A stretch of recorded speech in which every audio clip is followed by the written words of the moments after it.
ඔයාගේ ලාච්චුවේ තියෙන cash manage කරන්න කෑෂ් ෆ්ලෝ කියන එක සිලෙක්ට් කරගන්න. පස්සේ මෙතන තියෙන ඕපන් කෑෂ් ෆ්ලෝ කියන බටන් එක ක්ලික් කරන්න. එතකොට මෙන්න මේ වගේ ඉන්ටර්ෆේස් එකක් බලාගන්න පුළුවන්.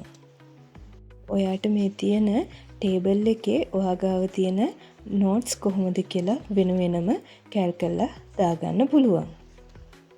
එම නැත්තම් ඔයාට මෙතන ඇඩ් රෝ කියන බටන් එක ක්ලික් කරලා ඉවර වෙලා ඔයාගේ amount එක total එකක් විදිහට ඇඩ් කරගන්න පුළුවන්.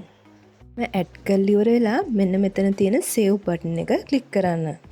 දැන් ඔයාට cash flow ගියාට පස්සේ බලා ගන්න පුළුවන් මෙන්න මේ විදිහට ඔයාගේ cash flow එක open වෙලා තියෙනවා.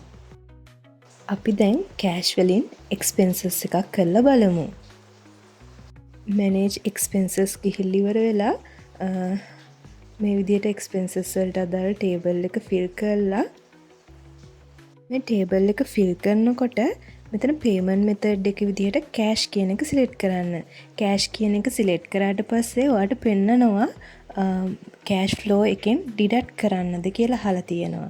එතකොට ඔයා එතන select කරන්න. table එක fill කරලා ඉවර වෙලා add button එක click කරන්න. දැන් ඔයාට cash flow ගියාට පස්සේ බලා ගන්න පුළුවන් අපි දැන් මෙතන කරපු expenses එක ඔයාගේ cash flow එකේ අඩු වෙලා තියෙනවා.